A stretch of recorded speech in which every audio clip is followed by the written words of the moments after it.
నాయకులు కార్యకర్తలు గ్రామ గ్రామాన తిరిగినప్పుడు అయ్యా నాయకులారా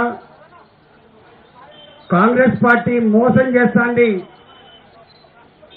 కేవలం 40% 50% మాత్రమే రుణమాఫీ జరిగింది, ఒక్కొక్క ఊర్లో 70% 80% కూడా జరగండి కూర్చోండి అమలు కాలేదు.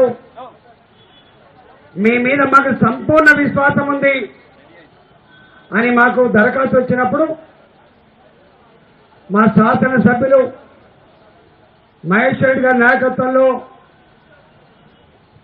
అసెంబ్లీ హాల్లో మీటింగ్ పెట్టుకొని వారికి తోడుగా పార్లమెంటు సభ్యులుగా పిలిపించుకొని ఈ ఇష్యూ టేకప్ చేద్దాం, తప్పకుండా రైతుల పక్షాన ఉందామని చెప్పి నిర్ణయించుకొని గౌరవ మా పార్టీ అధ్యక్షులు కిషన్ రెడ్డి గారు గొప్పగా చేద్దాం అని చెప్పి వారు కూడా సంపూర్ణంగా ఆదేశాలు ఇచ్చి ఈరోజు ఈ దీక్షా కార్యక్రమాన్ని నిర్వహిస్తా ఉన్నాం.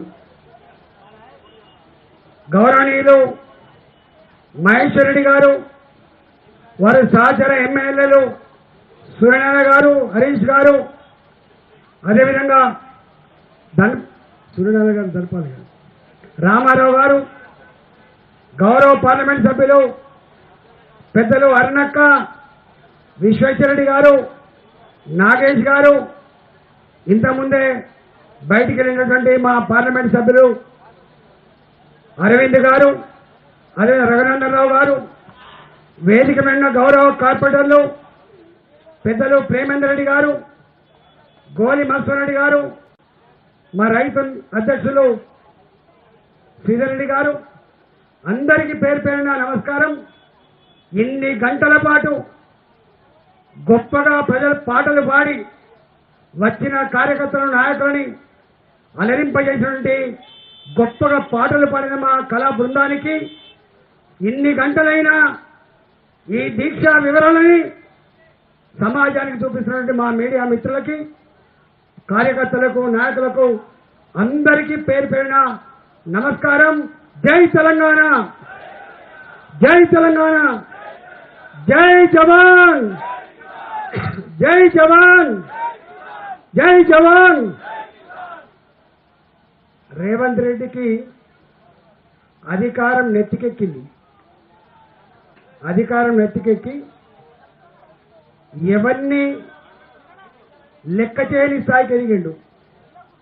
నేను చాలాసార్లు చెప్తున్నా, ఈ మధ్యకాలంలో కేసీఆర్ నిజరూపం, కేసీఆర్కు అధికారం నెత్తికెక్కడానికి 6 ఏళ్ళలో 7 ఏళ్ళలో పడితే రేవంత్ రెడ్డికి అధికారం నెత్తికెక్కడానికి 3 నెలలు కూడా పట్టలేదు. 3 నెలలు కూడా పట్టలేదు. రేవంత్ రెడ్డికి సంపూర్ణమైన అవగాహన ఉంది. అవగాహన లేనిది మనకే. ఎందుకంటే ఆయన స్వయంగా అమెరికాలో ఒక ఇంటర్వ్యూ ఇచ్చిండు. ఆ ఇంటర్వ్యూ ఒక 30 నిమిషాల పాటు ఇచ్చిండు. ఆ ఇంటర్వ్యూ సారాంశం ఏంటంటే, ప్రజలకి మోసం చేసే నాయకులంటేనే ఇష్టము, అబద్ధాల హామీలు ఇస్తేనే ప్రజలు నమ్మి ఓటేస్తారు, గా సిద్ధాంతాన్ని పుణికిపుచ్చుకున్నవాడే రేవంత్ రెడ్డి అని చెప్పి స్వయంగా చెప్పిన మనిషి రేవంత్ రెడ్డి. ఇంతకు ముందే ఈ మాటల్ని, ఇంటర్వ్యూని స్వయంగా నేనే భారతీయ జనతా పార్టీ మా ఆఫీసు నుంచి తెలంగాణ ప్రజానికానికి చూపించిన. అందువల్ల ఆయన ఇంత మోసం దగ ఎన్నిసార్లు మాట్లాడుకున్నా ఆయన మోసానికి మారుపేరు, దగాకు మారుపేరే రేవంత్ రెడ్డి అని చెప్పి అర్థమైపోయింది. ఇవాళ మా వాళ్ళు 6 గ్యారెంటీలు ఏవైతే చెప్పిందో, ఈ గ్యారెంటీ నాకు తెలిసి రైతు గ్యారెంటీ వరంగల్ సభ వేదికగా స్వయంగా మన నాయకుడు రాహుల్ గాంధీ చేతుల మీదుగా ఈ హామీ ఇప్పించిండు. నాకు తెలిసి రాహుల్ గాంధీని కూడా బొంతా కొట్టించినటువంటి నాయకుడు, ఆ నాయకుడి క్యాన్సర్ కూడా కన్సల్ట్ చేసిన నాయకుడు ఎవరంటే రేవంత్ రెడ్డి మాత్రమే. రేవంత్ రెడ్డి మాత్రమే ఇవాళ. ఎందుకంటే ఒక్కడి కూడా ఆయన మాటలు గతాన్ని అంతా కూడా మీరు వినండి, ఇవాళ ఏం చేస్తున్నా వినండి. మా వాళ్ళు ఇవన్నీ చెప్పింది కాబట్టి మళ్ళీ దాని జోలికి పోను నేను. కానీ ఒకటి మాత్రం సత్యం, తెలంగాణ యావత్ రైతాంగం అంతా కూడా అన్నాడు, అర్బన్ ఏరియాలో అంత ఆదరణ వాళ్ళకు లేకపోయినప్పటికీ కూడా గ్రామీణ ప్రాంతాలు మాత్రం రేవంత్ రెడ్డి హామీలు అమలు చేస్తానని చెప్పి రకరకాల రెచ్చగొట్టే ప్రసంగాలతో అలవి కాని హామీలతో ముందుకు వస్తున్నప్పుడు ప్రజలను నమ్మించిండు రేవంత్ రెడ్డి. నేను ఒక గతాన్ని గురించి ఒక నిమిషం చెప్పదలుచుకున్నా. 2018లో నేను ఆనాడు ఆర్థిక మంత్రిగా ఉన్నా.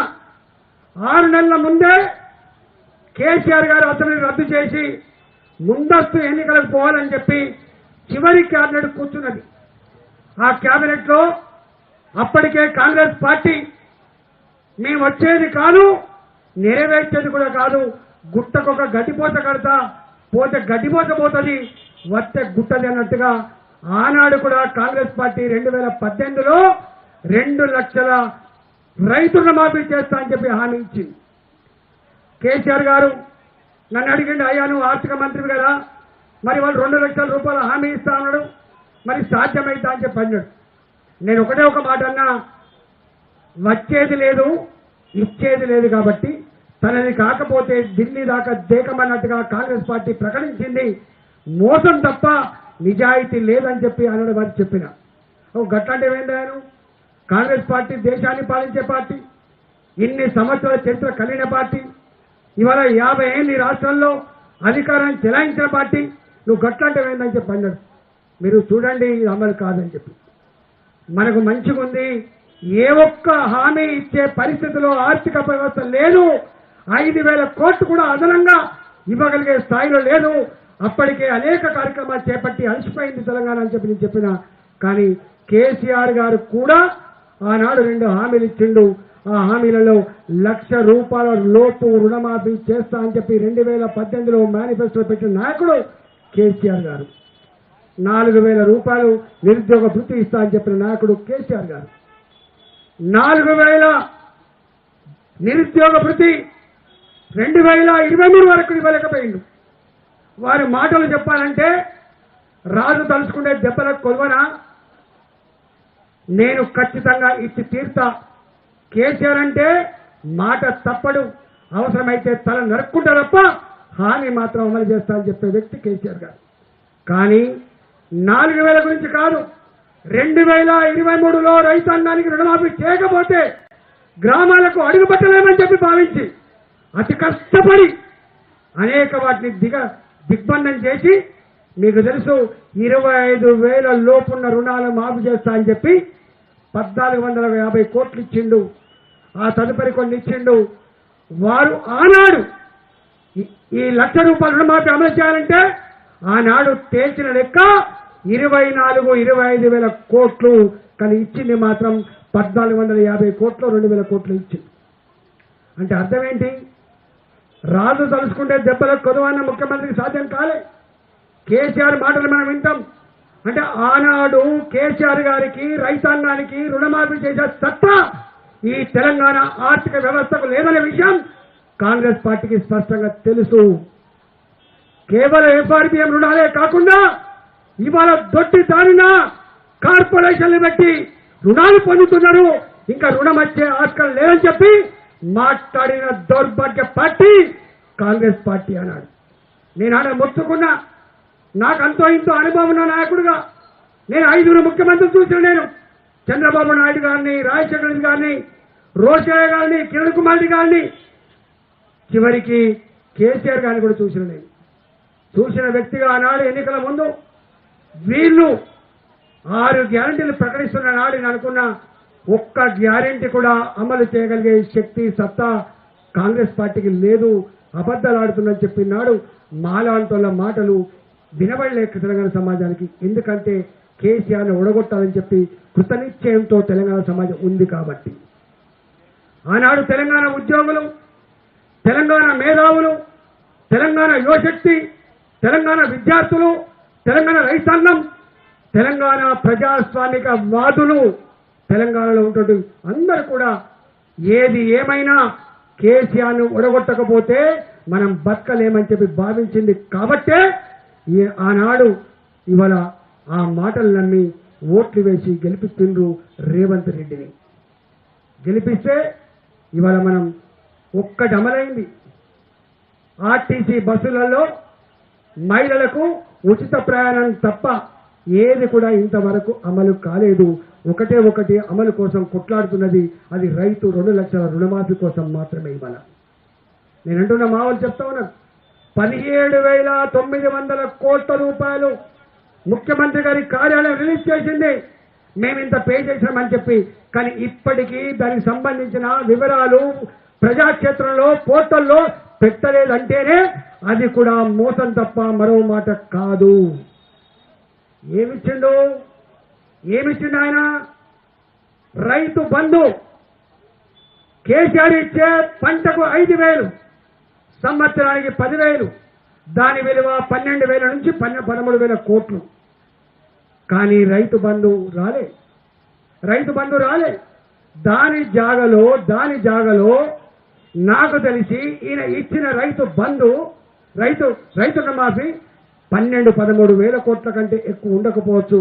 నేను అడుగుతున్న దమ్ముంటే మిస్టర్ రేవంత్ రెడ్డి, నీ రుణమాఫీ ఎంత చేసినావో పోర్టల్లో పెట్టగలిగే, ప్రజాక్షేత్రంలో పెట్టగలిగే దమ్ముంటే పెట్టమని చెప్పి నేను డిమాండ్ చేస్తా ఉన్నా. రెండవది, నీవు ఇలా జీవన్ రెడ్డి గారు మా మీద ప్రెస్ మీట్ పెట్టండి. ఈ ఎమ్మెల్యేలకు ఎంపీలకు ఏం పని లేదు, ఈ తెలంగాణ రైతులకు ఏం పని లేదు, మేము ఇస్తున్నాం కదా, భారతీయ జనతా పార్టీ ఎక్కడిస్తా అని చెప్పి. భారతీయ జనతా పార్టీ, మరీ ముఖ్యంగా నరేంద్ర మోడీ గారు మాట ఇస్తే తప్పని వ్యక్తి నరేంద్ర మోడీ గారు. దానికి ఒకటే ఒక ఉదాహరణ చెప్తా. ఇక్కడ ఏనాడు తెలంగాణ రాష్ట్రానికి ఇస్తా అని చెప్పని నరేంద్ర మోడీ గారు రైతాంగం ఎరువుల కోసం బారులు కట్టేది, చెప్పులు లైన్లు పెట్టి ఒక ఎరువు బస్త కావాలంటే 12 గంటలు 20 గంటలు క్యూ కట్టేటువంటి దౌర్భాగ్య పరిస్థితులలో నరేంద్ర మోడీ గారు 20 ఏళ్ల క్రితం 30 ఏళ్ల క్రితం ఏ రామగుండ ఎరువుల కర్మాగారాన్ని రద్దు చేసిందో అనేది కాంగ్రెస్ ప్రభుత్వం దాన్ని 6,300 కోట్ల రూపాయలతో ప్రారంభించి తెలంగాణ రైతాంగానికి ఎరువుల కొరత లేకుండా చేసిన మహనీయుడు నరేంద్ర మోడీ గారు. అది అమలు చేసిన పార్టీ భారతీయ జనతా పార్టీ అని చెప్పి మనం చేస్తున్నాం. ఎన్ని బాధలున్నా నాకు తెలిసి కేంద్ర ప్రభుత్వం ఎప్పుడు కూడా ప్రజలకు నేరుగా వెల్ఫేర్ యాక్టివిటీ పథకాలు అందించదు, డైరెక్ట్ గా డబ్బులు ఎప్పుడు ఇవ్వదు.